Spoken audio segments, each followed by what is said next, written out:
అనారోగ్యం, ఉద్యోగం, వ్యాపారం అప్పులతో బాధపడుతున్నారా? వెంటనే జేకేఆర్ గురువు గారికి కాల్ చేసి అపాయింట్మెంట్ తీసుకోండి. సుమన్ టీవీ ప్రేక్షకులకు నమస్కారం. ఈ మందడి కృష్ణారెడ్డి ఎల్స్2 మీతో మాట్లాడుతున్నారు. మైక్రోసాఫ్ట్లో ఏమిటి ఘోరం? ప్రపంచ దిగ్గజ కంపెనీలో ఒకటైనటువంటి మైక్రోసాఫ్ట్ కంపెనీ లే ఆఫ్ ప్రకటించింది. తన ఉద్యోగుల్లో సుమారు 2-3% ఉద్యోగుల్ని తొలగించాలని నిర్ణయించుకుంది. దానివల్ల సుమారు 6,000 మంది ఎంప్లాయీస్ రోడ్డును పడిపోయే పరిస్థితులు ఏర్పడుతున్నాయి.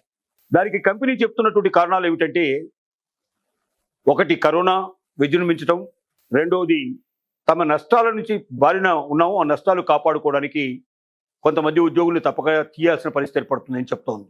గతంలో కూడా మరి ఒక్కొక్క కంపెనీ మెల్లగా ఆర్టిఫిషియల్ ఇంటెలిజెన్స్ని ఉపయోగించుకుంటూ క్రమక్రమంగా ఉద్యోగుల్ని తగ్గించడానికి ప్రయత్నం చేస్తూ ఉంది. దాంట్లో టెక్ కంపెనీలన్నీ ముందుకు వస్తున్నాయి. ప్రతి కంపెనీ వేలాది ఎంప్లాయీస్ని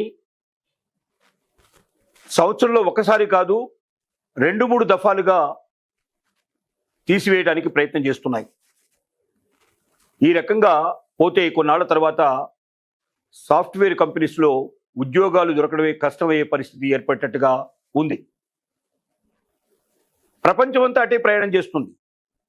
ఎప్పుడైతే ఆర్టిఫిషియల్ ఇంటెలిజెన్స్ యొక్క ఉపయోగాలు పెరిగాయో ఒక్కొక్క కంపెనీ దాన్ని అడాప్ట్ చేసుకోవడం, ఉద్యోగులు చేసే పనిని మరి ఆర్టిఫిషియల్ ఇంటెలిజెన్స్ ద్వారా చేయించుకోవడానికి ప్రయత్నం చేయడం, తద్వారా చాలా తక్కువ ఖర్చుతో ఒక ఉద్యోగుల మీద పెట్టేటువంటి డబ్బు ఒక ఆర్టిఫిషియల్ ఇంటెలిజెన్స్తో పోల్చినట్టయితే ఒక 100 నుంచి 1000 మంది ఉద్యోగుల మీద పెట్టే ఖర్చులో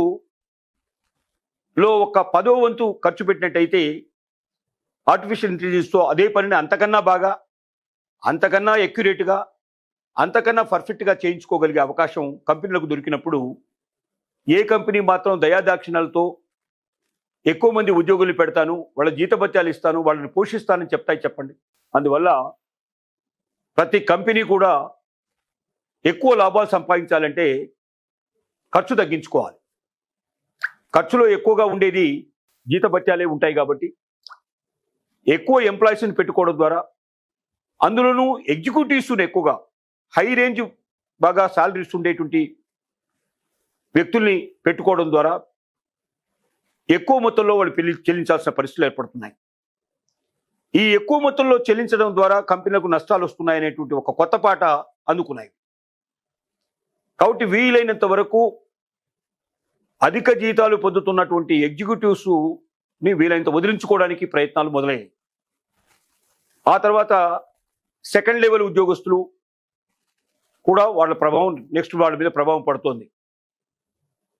ఈ రకంగా చూసినట్టయితే సాఫ్ట్వేర్ కంపెనీలో ఉద్యోగస్తుల యొక్క జీవితాల లోపల భద్రత కరువైపోయింది. చాలామంది సరిగ్గా నిద్రలు పోలేకపోతున్నారు. మా భవిష్యత్తు ఏమిటి, మేము కట్టాల్సినటువంటి ఈఎంఐల పరిస్థితి ఏమిటి, సడన్గా మమ్మల్ని తీసేస్తే మా జీవితం ఏమిటి?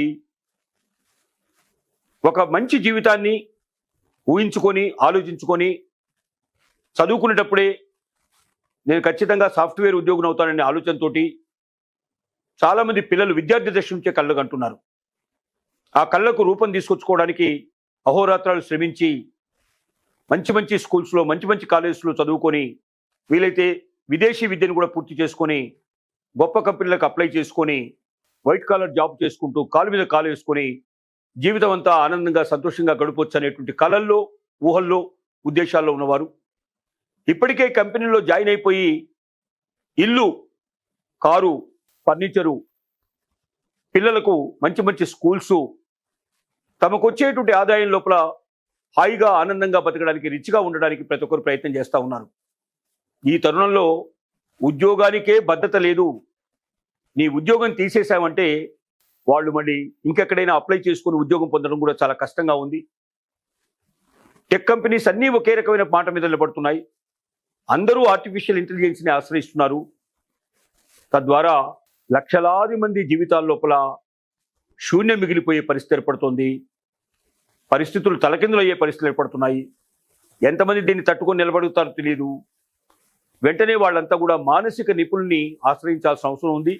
లేకపోతే డిప్రెషన్లోకి వెళ్ళిపోయే పరిస్థితి, లేకపోతే సూసైడ్ చేసుకోవాలన్న ఆలోచన రావడం, ఇలాంటివన్నీ కూడా జరిగే అవకాశాలు ఉన్నాయి. కాబట్టి చాలామంది విశ్లేషకులు సూచిస్తుంది ఏమిటంటే, టెక్ కంపెనీలో పనిచేసే వాళ్ళు వెంటనే మానసిక నిపుణుల్ని కలవాలని, వాళ్ళ సలహా తీసుకోవాలని, వాళ్ళలో ఉన్న భయాందోళనను పోగొట్టుకోవాలని, మెంటల్గా ప్రిపేర్ అవ్వాలని, భవిష్యత్తులో ఎలాంటి పరిస్థితుల్లో పడ్డా వాళ్ళ కాళ్ళ మీద వాళ్ళు నిలబడి ఆల్టర్నేటివ్స్ ఏమైనా వెతుక్కొని జీవితానికి ముందుకు నడిపించాలి తప్ప జీవితాన్ని అంతం చేసుకోవడానికి ప్రయత్నించకూడదని ప్రతి ఒక్కరికి కూడా విజ్ఞప్తి చేస్తూ, మైక్రోసాఫ్ట్ లెసన్తో భవిష్యత్తులో చదువుకునే విద్యార్థులనేది కూడా 1-2 సార్లు ఆలోచించుకోవాలి. సాఫ్ట్వేరే జీవితం అనుకుని ముందుకు వెళ్ళకూడదు. ఆల్టర్నేట్స్ ఏమున్నాయో వెతుక్కోవాలి. ఉద్యోగం మీదనే ఆధారపడకుండా ఎంటర్‌ప్రెన్యూర్‌షిప్ కోసం ప్రయత్నించాలని మనవి చేస్తున్నాం.